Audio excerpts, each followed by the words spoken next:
Today, we're exploring a truly fascinating concept from the text Luminous Anatomy, the science and spirit of energy healing. Seriously, what if the true architecture of the human body goes way beyond just flesh, blood, and bone?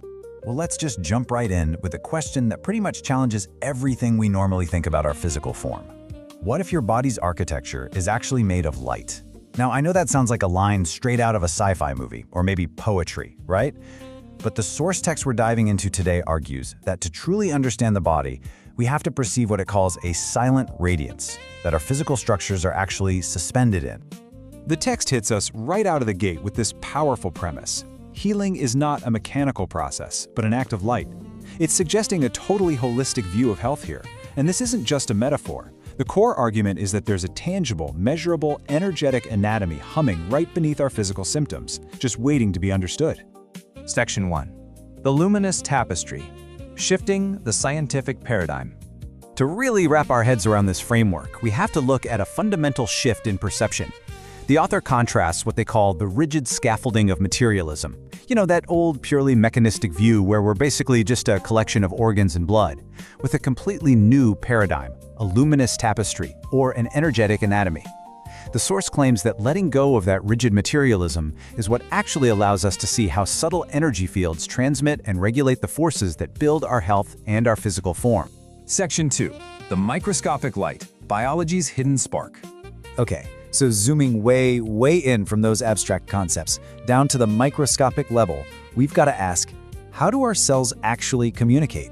How on earth do they manage to synchronize their incredibly complex activities so fast across the vast distances inside our bodies?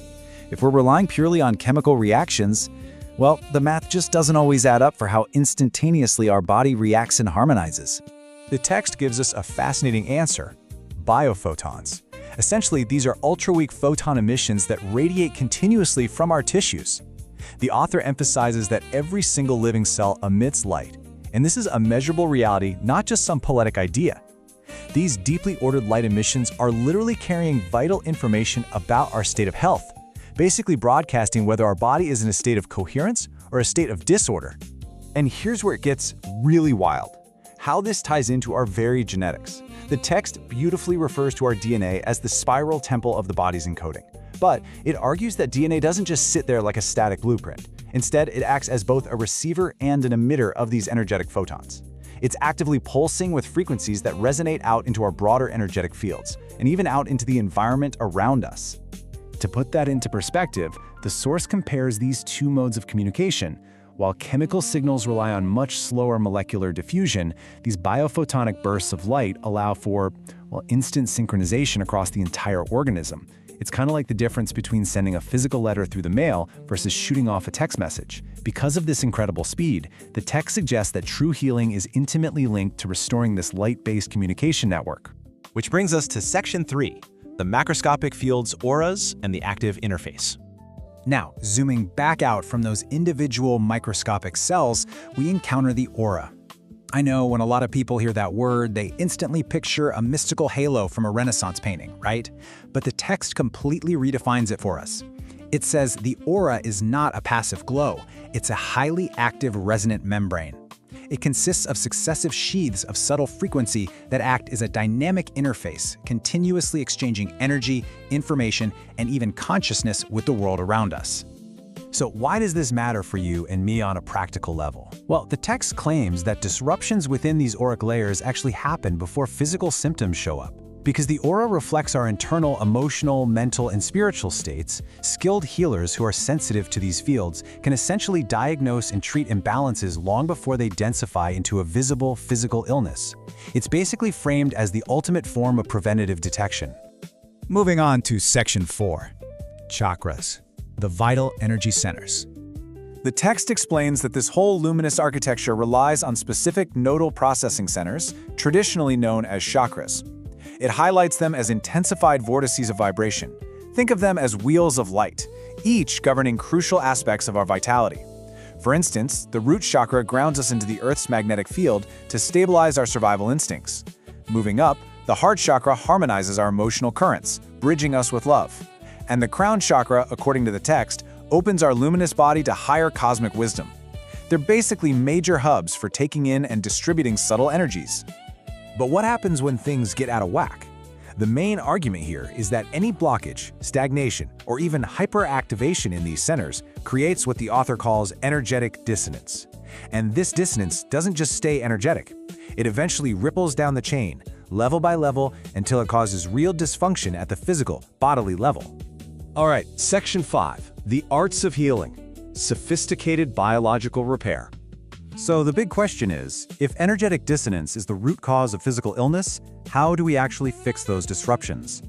The text points to several subtle energy practices, things like Reiki, pranic healing, therapeutic touch, and vibrational medicine using sound and light.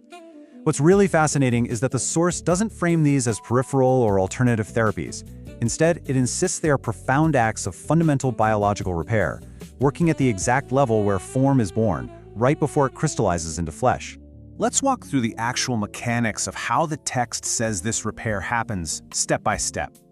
It all starts with the focused intention of the healer. From there, it moves into achieving a resonance with coherent frequencies, followed by transmitting those harmonizing energies directly into the patient's field. And the final step, a reorganization of the patient's light body. So the healer is basically entering the energy field to catalyze the body's own innate wisdom, allowing it to renew itself. And finally, Section 6, measuring the invisible, ancient technologies to modern instruments. So how have we interacted with these fields throughout history? It turns out ancient sacred rituals were, according to this text, actually highly sophisticated field technologies. Think about ancient practices like hovering hands over the body, bathing in light, or chanting at specific frequencies. Now compare those to modern instruments like squid magnetometers, Kirlian photography, and empirical biofield detectors. The author argues that our modern empirical tools are really just now beginning to detect the shifts in the biofield that ancient practitioners have been modulating all along.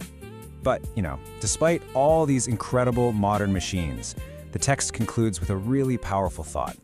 Yet, the finest instruments remain consciousness itself. Ultimately, it's the trained perception of the healer, that intuitive capacity to feel and restore currents of light. The awakened sensitivity of the individual remains the absolute finest instrument we have for healing.